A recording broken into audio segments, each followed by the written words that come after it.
व्यर्थ के बकवाद करने वाले लोगों की तरफ मत देखो, ये क्या कह रहे हैं, क्या बोल रहे हैं। और तुम भी व्यर्थ का बकवाद मत करो। अपने समय को कीमती मान करके निरंतर प्रिया प्रीतम का नाम जप करो, उनके गुण लीला गाओ, उनकी सेवा में रहो। कभी प्रपंच की बातें, कभी प्रतिष्ठा का चिंतन, कभी नाना प्रकार के मान सम्मान का चिंतन, ये घुसने ना पावे हृदय में। बहुत सावधान रहना चाहिए साधक को। ऐसी बातें देखो मत, ऐसी बातें सुनो मत जिससे तुम्हारा हृदय उद्विग्न होकर प्रभु का चिंतन छोड़ दे। बंद करो अभी।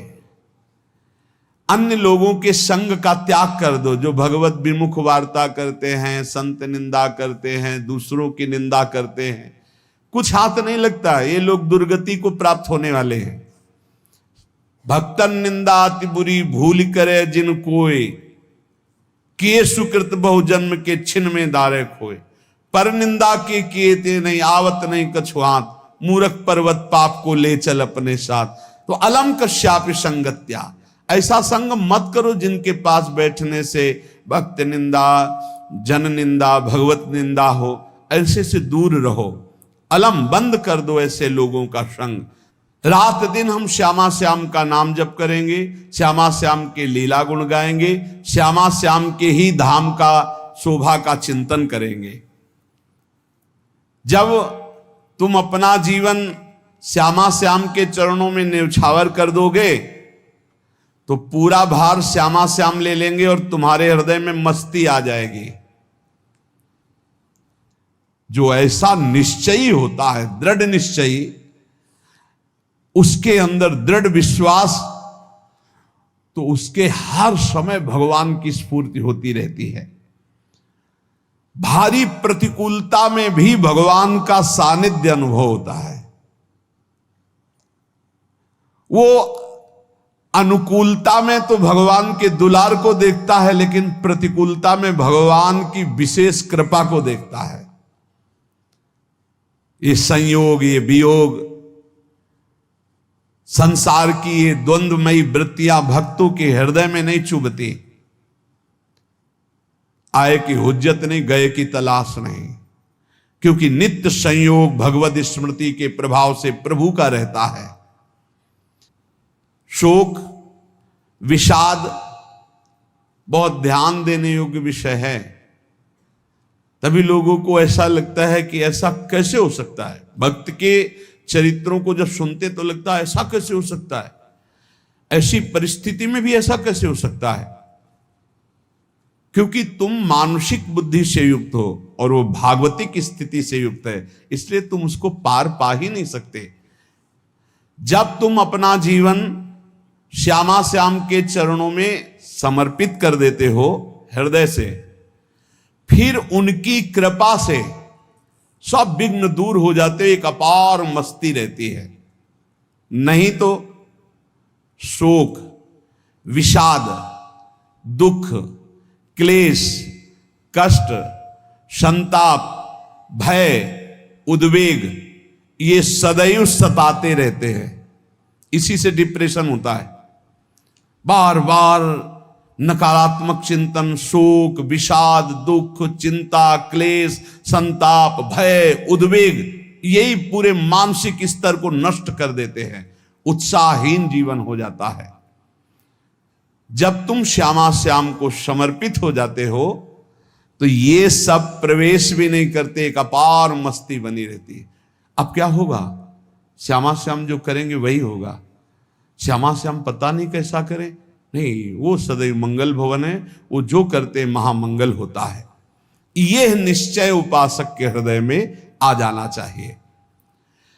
इसलिए अपना सारा मन, सारी बुद्धि, सारा जीवन, प्रत्येक श्वास प्रभु को अर्पण कर दो। फिर देखो तुम निहाल हो जाओगे। दुख, शोक, विषाद, क्लेश, कष्ट, संताप, भय, उद्वेग, ये उसी को व्यापते हैं जिसने अपने जीवन को प्रभु के चरणों में अर्पित नहीं किया। इसलिए तुम अपना सारा मन, सारी बुद्धि, सारा जीवन, प्रत्येक श्वास केवल प्रभु को अर्पित कर दो, फिर देख लेना। श्वास कैसे अर्पित की जाती? राधा राधा राधा। बुद्धि कैसे अर्पित की जाती? एकमात्र निश्चय कि भगवत सुख ही सुख है, ये जागतिक सुख सुख नहीं, ये दुख है, ये ऐसा दलदल है जिससे आज तक कोई नहीं निकल पाया। सारा मन, हम मन से केवल प्रभु का मनन करें, बार बार मन को संसार से हटा के नाम में, रूप में, लीला में, धाम में लगाएं। बहुत प्रसन्नता हो जाती है उस उपासक के हृदय में जो अपना मन बुद्धि प्रभु के चरणों में अर्पित कर देता। भगवान ने तो इसको बहुत उत्तम स्थिति बताया है कि मेरे से कभी वो अलग हो ही नहीं सकता यदि मन बुद्धि अर्पित कर दिया। मय्येव मन आधत्स्व मयि बुद्धिम निवेशय, तो निवशस्य मयि एव अत ऊर्ध्वम न संशया। बिल्कुल संशय नहीं, वो मेरे में ही निवास करेगा जिसने मन और बुद्धि अपनी मेरे में अर्पित कर दी। बहुत प्रसन्नता रहेगी उस उपासक के जीवन में जो अपने आप को मन बुद्धि सहित प्रभु के चरणों में समर्पित कर दिया है। भगवान का आश्रय लेने वाले की पहचान है हर परिस्थिति में प्रसन्न रहना। देखो आप भगवद आश्रित हो कि नहीं, देखो अनुकूल परिस्थिति में तो सब प्रसन्न रहना, लेकिन प्रतिकूल परिस्थिति में प्रसन्न रहना ये भगवान के भक्तों का लक्षण है। हर परिस्थिति में प्रसन्न रहना ये भगवान के भक्तों का लक्षण है। आनंदगन भगवान का आश्रय मिलते ही आनंद छा जाता है हृदय में। उनके पास आनंद का अभाव होता ही नहीं है। जैसे सूर्य का प्रकाश उदय होते ही सूर्य का प्रकाश संपूर्ण अंधकार को नष्ट कर देता है, ऐसे ही भगवान का संपूर्ण आश्रय लेते ही सब दुख चिंता शोक नष्ट हो जाते, आनंद ही आनंद। तुम भगवान के मंगलमय रूप को नहीं जानते हो, पर उनके मंगलमय भाव को, विधान को मानना शुरू कर दो। जो भी होता है मंगलमय होता है। हमने जीवन में देखा है, अगर इधर कोई बहुत बड़ा सुख दिया तो देर नहीं लगेगी, 24 घंटे नहीं व्यतीत होंगे और ऐसे दुख दे देंगे, जिससे दोनों का समान भाव रख करके ना दुख में तुम भूलो प्रभु को, ना सुख में फूलो, सीधे भगवत मार्ग में चल। पूरे जीवन की बात देखा है। भगवान के मंगल विधान में सदा सर्वदा सुख ही सुख है, इस बात को मान के प्रसन्न हो जाओ।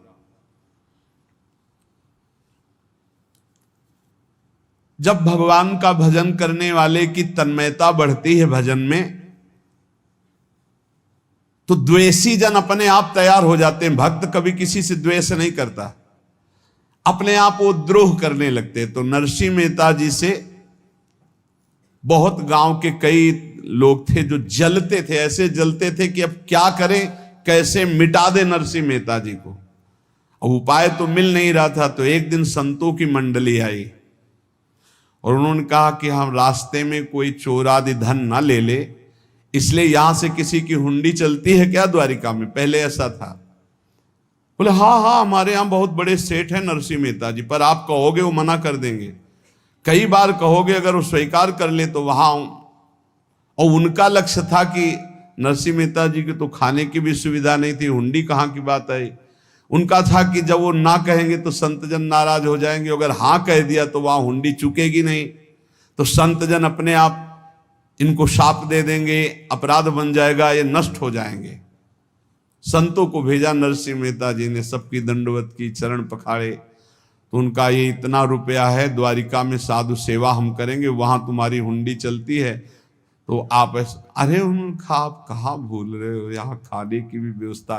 बोले हमें सब पहले से बता दिया गया कि आप मना करोगे, बार बार मना मत करो, हमें पता है। तो उन्होंने ठाकुर जी की तरफ देखा, बोले क्या लीला है प्रभु, संतों से हम क्या कहें, ये ले रुपए। उस समय स्वर्ण की मोहरें चलती थी, बेच के बाजार से खूब उन संतों को पवाया, उन्हीं संतों की सेवा की। और उनका अपने सेठ का नाम तो बताओ जहां हमें जाके हुंडी मिलेगी। सेठ सावल सा सेठ। संत जन गए वहां, पूछा कि नरसिंह मेहता जी का जिन सेठ से परिचय, उनका नाम सावल शाह सेठ, उनकी गद्दी कहाँ है? तो जो कुछ भक्त थे वो द्वारिकाधीश की तरफ संकेत करते कि वही हैं। बोले नहीं नहीं, वो सेठ है, उनकी गद्दी चलती थी। पूरी बाजार में कहीं कोई। अब संत जन एकांत में होकर के बहुत विचलित हुए, क्या हमारे साथ धोखा हुआ?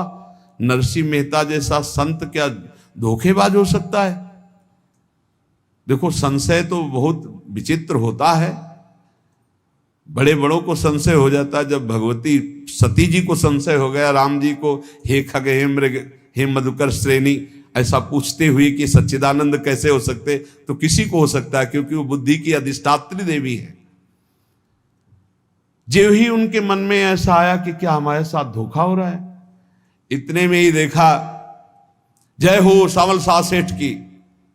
होगा सावल शाह सेठ, तो देखा बढ़िया मुनीम जी उनके साथ, तो सेठ बस्ता लिए हुए मुनीम जी, सरकार इधर से चलो। तो उनका सावल शाह सेठ आपका नाम है? संतों ने कहा। बोले हाँ। बोले नरसिंह जी? हाँ। बोले आपकी हुंडी आ गई है। हुंडी एक कागज में लिखा कि ये हमारे सेठ जी को दे देना। वैसे लोग मुझे माखन चोर कहते, कोई कुछ कहता, लेकिन आपने सेठ बना दिया। जब आपने सेठ बना ही दिया तो आप कभी परवाह मत करना तुम। और ये सेवक आपकी सेवा में सदैव तत्पर है। भगवान ने ऐसा लिखा। जो भगवद आश्रित है, एक बार ये चलता रहता है, जो संत जन होते हैं उनके विरोधी अपने आप बन जाते हैं, किसी से कोई मतलब नहीं, अपने आप विरोधी बन जाते हैं। कबीरदास जी का पूरी काशी में यश था। भजन करने वाले महापुरुषों का यश बढ़ता है जब, तो जो भजनहीन होते हैं उनके हृदय में जलन पैदा हो जाती है और वो उनको विविध प्रकार से फंसाना चाहते हैं, उनको कष्ट देना चाहते हैं।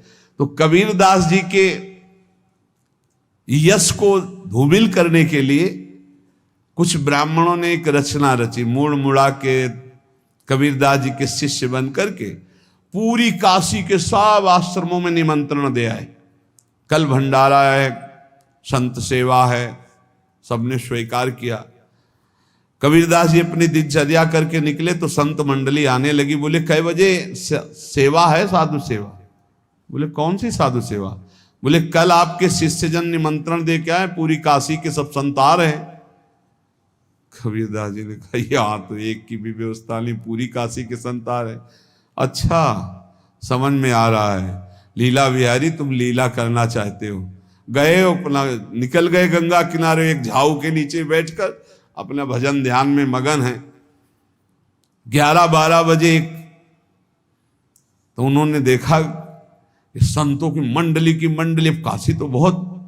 कबीरदास जी ने देखा कि आश्रम की, तो बोले पता नहीं क्या होगा, चलो चलते हैं। तो ऐसे गमछा वस्त्र करके ऐसे डालकर मुंह ढक करके वहां बड़ी बड़ी पंगत लगी थी। कबीरदास जी सबको पाओ जी पाओ। कबीरदास जी के रूप में स्वयं भगवान पाओ जी।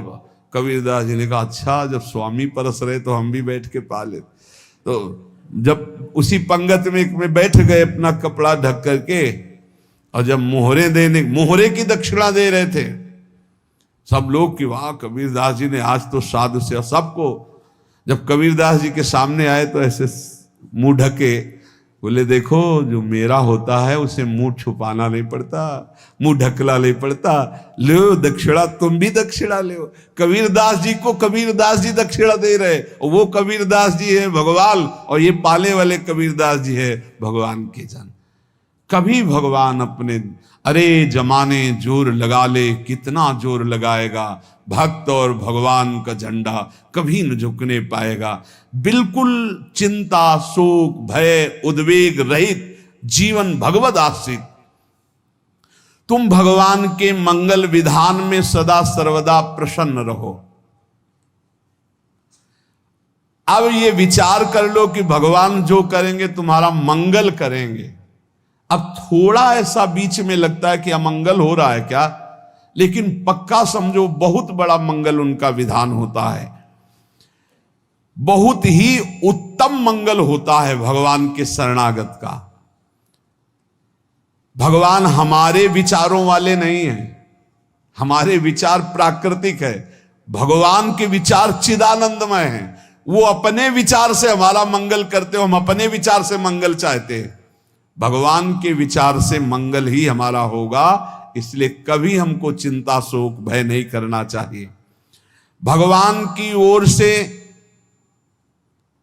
कभी तुम्हारे लिए ऐसा विधान नहीं होगा कि तुम दुखी हो जाओ, बस तुम्हारी सोच हो सकती है, उसका परिणाम बहुत मंगल होगा। जगत की ओर से निराश हो जाओ, किसी से आशा मत रखो, फिर आप देखो आपका जीवन कैसा आनंद में व्यतीत होता है। ये जो जगत की आशा है यही दुख प्रदान करती, सच्ची जगत की आशा ही दुख प्रदान करती है। अगर जगत से कोई संबंध न रखा जाए और भगवत भाव में रहकर तो बहुत अच्छा जीवन चलेगा। अपने कर्तव्य का पालन करो, परिवार को भगवत स्वरूप मानकर पोषण करो, किसी से कोई संबंध मत रखो, कोई आशा मत रखो, यही अध्यात्म सिखाता है। अपने आप भगवत स्वरूप, सबका व्यवहार मंगलमय और आपका जीवन मंगलमय।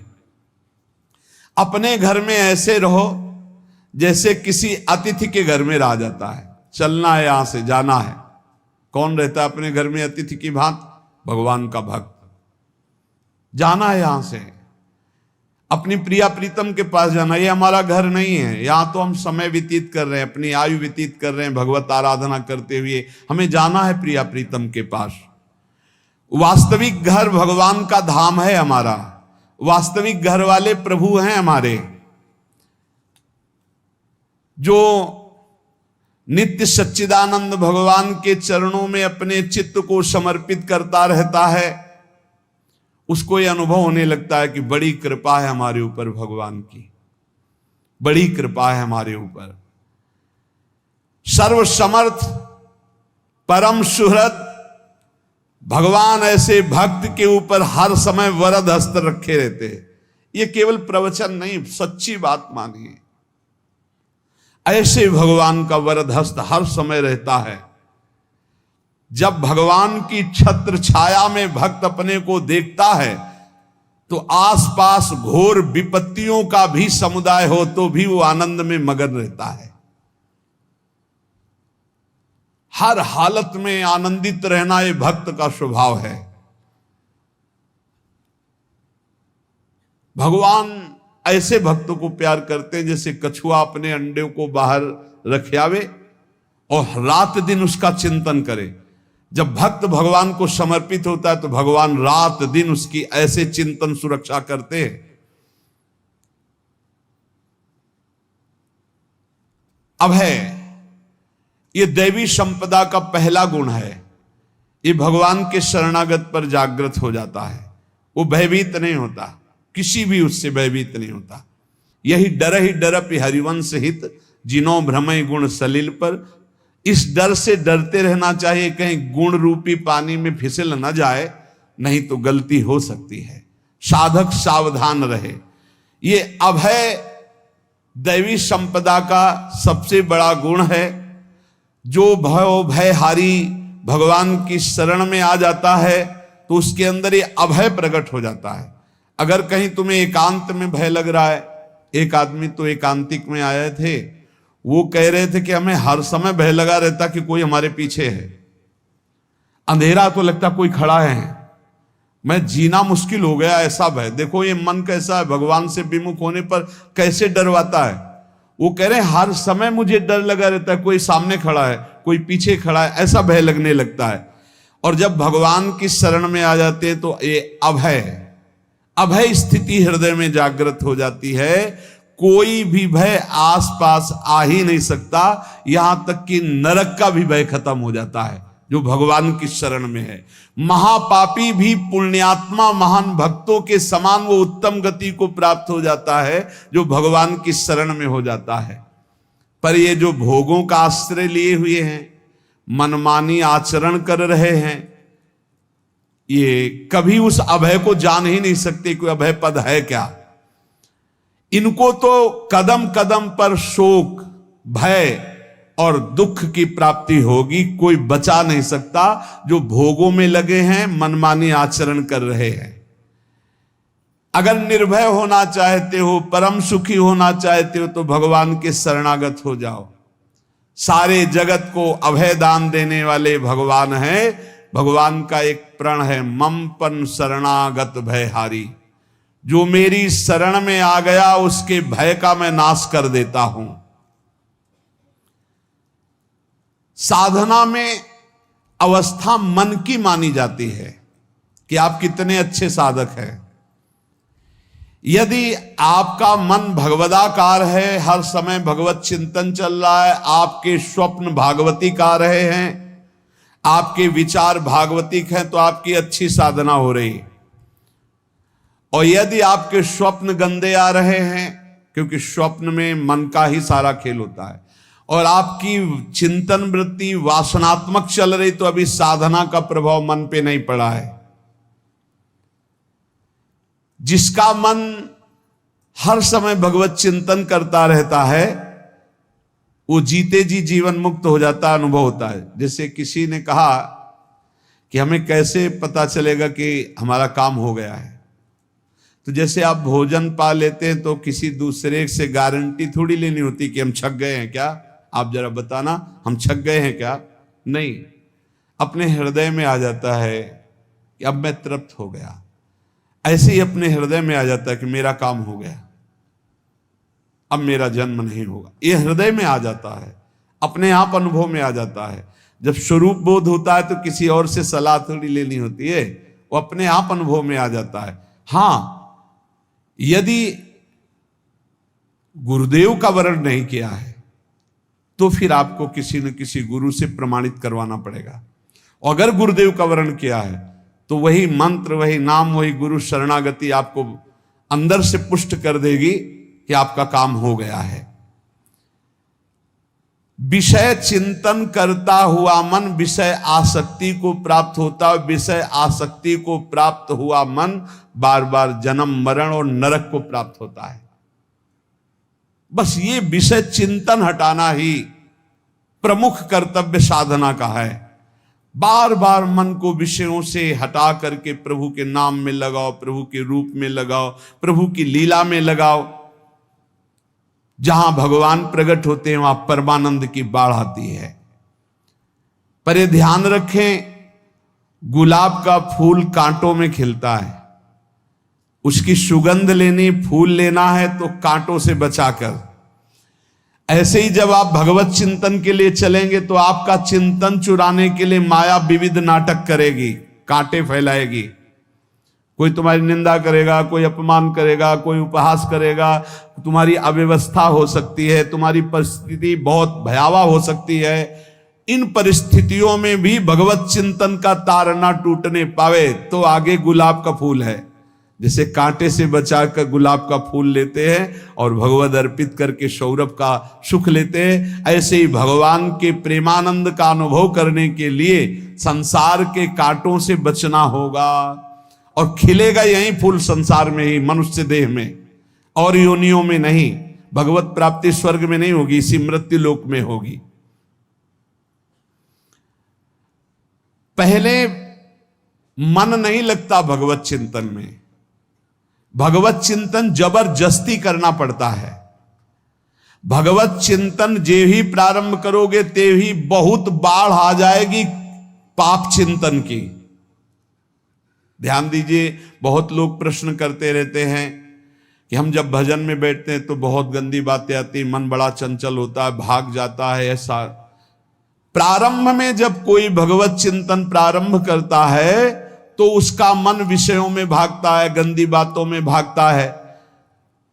अब लोग कहते पहले तो हमारा चिंतन बढ़िया होता था, अब चिंतन नहीं होता। तो कोई सिद्ध पुरुष थोड़ी हो गए, तुम्हें जबरदस्ती चिंतन करना होगा। जगत के प्राणी में जहां मन जाए तो इसमें भी भगवान, पदार्थ में मन जाए तो उसमें भी भगवान। जहां जहां मन जाए वहां वहां भगवान देखो, या मन को हटाकर नाम मंत्र में लगाओ। ऐसे भगवत स्मृति जागृत की जाती है, बार बार प्रयास करना होता है। कई लोग ये प्रश्न करते हैं कि हमसे बड़े पाप हो गए तो क्या हमें भगवान की प्राप्ति हो जाएगी? तो यहां कह रहे हैं भगवान किसी के पूर्व जीवन को नहीं देखते हैं, वर्तमान के भजन को देखते हैं। पकड़ो इस बात को। अगर वर्तमान में आज आप सुधर गए हो, नाम जप कर रहे हो, तो आप भक्त हो। ये गीता जी में भगवान ने कहा, अपिचेत सुदुराचारो भजते माम अनन्य भाग साधुरेव समंतव्या सम्यक व्यवसिता। ऐसा बहुत दुराचारी पहले रहा है, बाद में उसके मन में आ गया कि भगवान के सिवा हमारा कोई कल्याण करने वाला नहीं, हमारा कोई नहीं, तो भगवान कहते हैं मैं उसे साधु ही मानता हूं, उसे साधु बना देता हूं। भगवान किसी के पूर्व जीवन को नहीं देखते। बहुत बढ़िया बात है। कल तक हम क्या करते रहे भगवान नहीं देखते, आज क्या कर रहे हो ये देखते हैं। यदि आज आप भजन में लग गए हो, अच्छे आचरण कर रहे हो, तो आपको भगवत प्राप्ति हो जाएगी। भगवान ये नहीं देखते कि पूर्व में पुण्यात्मा रहा है कि पापात्मा रहा है। भगवान वर्तमान में देखते कि मेरा भजन कर रहा है, बस इसी से कल्याण कर देते हैं। पकड़ो इस बात को, तो कभी प्रश्न नहीं उठेगा कि क्या हमको भी भगवत प्राप्ति हो सकती है क्या। हमारा मन यदि श्री भगवान को चाहने लगे तो श्री भगवान हमारे मन में ही आकर बस जाएंगे। भगवान की रूप माधुरी में मन डूबने लगेगा। यथार्थ सत्य, जो भगवान से थोड़ा भी प्यार करने लगे हैं, उनके हृदय में भगवान की उनकी भावना के अनुसार झलक आने लगी है। हृदय में प्रभु के आते ही अनंत जन्मों के संस्कारों का नाश हो जाता है। इसलिए तुम अपने पहले वाले घृणित जीवन को याद भी मत करो और उसको सोचकर जरा निराश भी मत हो। अमावस्या में घोर अंधकार रहता है, पर प्रातः काल में अंधकार नष्ट हो जाता है। ऐसे ही नाम का उच्चारण करते ही तुम्हारे जितने पाप अंधकार हो सब नष्ट हो जाएंगे। तुम चाहो कि एक क्षण भी प्रभु को ना भूलो। अब वर्तमान में ऐसी स्थिति बनाओ। जो प्रभु को नहीं भूलने की चाह करता है कि मुझे ऐसी स्थिति प्राप्त हो कि मैं कभी प्रभु को ना भूलूं, तो सच्ची मानो और कोई बात भगवान सुने ना सुने, ये बात जल्दी सुन लेते हैं। भजन की मांग करो तो बहुत जल्दी भगवान पूर्ण करते हो। भजन जिसका चलने लगा तो फिर लोकांतर के सारी रिद्धियां सिद्धियां सुख वैभव तो उसके चरणों में लौटते हैं। जब हम प्रभु से प्रभु का स्मरण न मांगकर भोग मांगते हैं, तभी हमारा भजन रुक जाता है, भजन नहीं चल पाता। यदि हम प्रभु से केवल भजन मांगे तो विश्वास करो ब्याज में सब हो जाएगा। मूल भजन तो आपका बचेगा ही, ब्याज में लोकांतर के भोग आपके चरणों में लुटते घूमेंगे। आप भजन करके तो देखो। अरे घिघियाने की जरूरत नहीं, किसी से मांगने की जरूरत नहीं, भजन करके देखो, सब ठीक हो जाएगा, सब अपने आप बन जाएगा। हम बहुत बड़ी भूल कर देते हैं कि थोड़ा भजन करके प्रभु से कुछ सांसारिक वस्तुएं, स्थितियां, परिस्थितियां बदलने की मांग कर लेते हैं, जिससे भजन छूट जाता है। प्रभु की स्मृति इतनी महान है कि जिन्होंने बैर भाव से प्रभु का स्मरण किया उनको भगवान की प्राप्ति हो गई। जैसे कंस आदि भगवान से बैर ही तो रखते थे, लेकिन भगवान की स्मृति रहती थी। स्मृति ने उनको भगवत प्राप्ति करा दी। स्मृति में महान सुख है, पर वो जब भक्ति रस से युक्त स्मृति होती तब माधुर्य रस, प्रेम रस का अनुभव होता है। कल्याण तो वैर भाव से स्मरण करने वालों को भी प्राप्त हो गया। यदि आप भक्त हो और ये चाहते हो कि आपकी भागवती की स्थिति बहुत जोर की हो, तो हम आपसे प्रार्थना करते हैं कि रोज प्रभु से एक ही बात मांगिए, मुझे अखंड स्मृति दीजिए। अर्जुन जी को पूरी गीता जी सुनने के बाद यही मिला, नष्टो मोहा स्मृति लब्ध्वा। स्मृति, प्रभु आप हम पे ऐसी कृपा कर दो कि हमारे हृदय में किसी और व्यक्ति, वस्तु, स्थान की स्मृति न रह जाए, केवल आपकी स्मृति रह जाए। ये चाह भगवान बहुत जल्दी पूर्ण कर देते हैं यदि उपासक हृदय से ये बात मांगे। भगवान की कृपा से ही ऐसा हो सकता है कि अखंड स्मृति,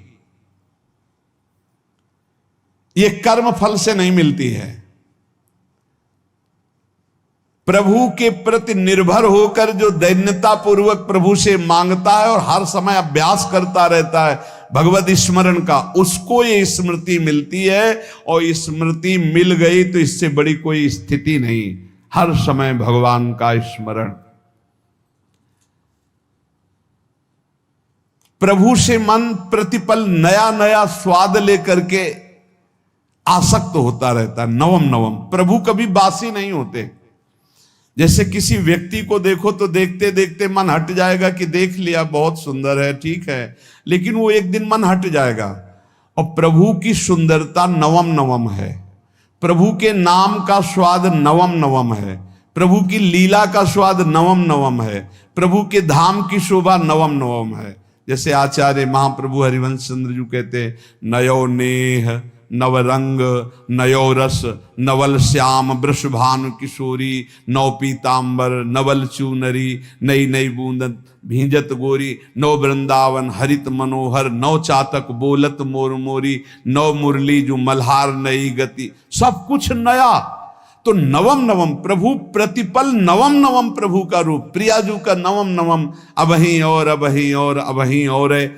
तो कहते हैं जब मन निरंतर स्मृति में डूबता है तो जब प्रभु की रूप माधुरी प्रकाशित होती तो ऐसी नवम नवम कि कभी ये नहीं होता कि रूप बासी हो गया। ये वही रूप है जो हमने अभी देखा था, नवम नवम। इसलिए आनंद की उफान आती रहती है उपासक के हृदय में। ऐसी प्रियता, ऐसा आनंद बिना भजन के नहीं अनुभव में आएगा। इसलिए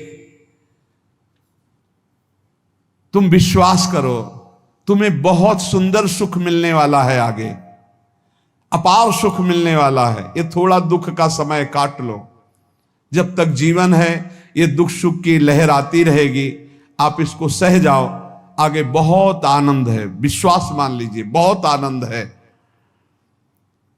जो ये विश्वास कर लेता है वो प्रभु के मार्ग में चलकर प्रभु को प्राप्त कर लेता है।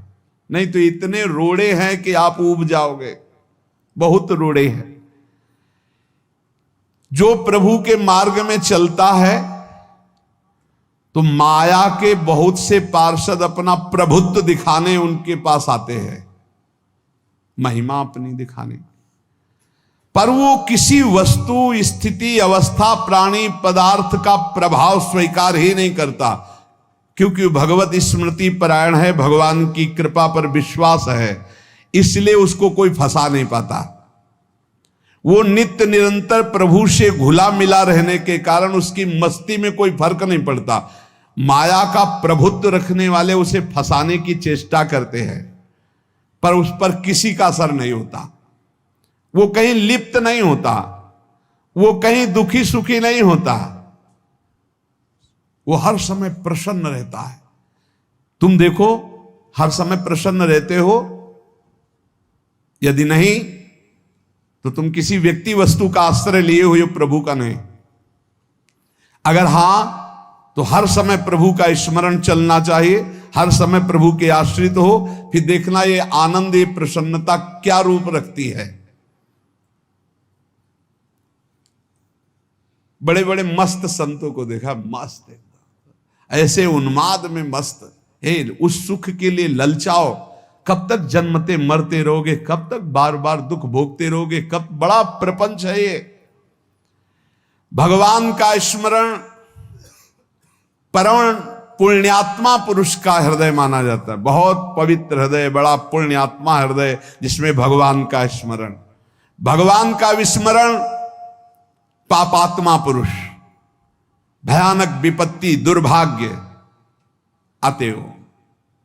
सुदृढ़ निश्चय करो, अब हम भगवान के स्मरण में अपना समय व्यतीत करेंगे। मेहनत करो, कार्य करने के लिए कोई मना नहीं। आप नौकरी करो, किसानी करो, व्यापार करो, पर अंदर अंदर भगवत स्मृति, भगवत स्मृति ही सबसे बड़ी स्थिति है। अब चाहे हम जीवित रहें, चाहे हमारे मरण जैसी विपत्ति आ जाए, चाहे सब हमसे हट जाए, चाहे सब हमको नमन करें, अब हम दृढ़ निश्चय करके केवल भगवान के स्मरण करते हुए इस संसार के बीच समय व्यतीत करेंगे। अब हम चूकने वाले नहीं। ये नियम लीजिए, चाहे जीवन रहे या ना रहे, चाहे मरण जैसा कष्ट आ जाए, चाहे सब वियोग हो जाए, सब चले जाए, चाहे सब संयोग हो जाए, सब नमन करें, अब हम प्रभु का स्मरण नहीं छोड़ेंगे।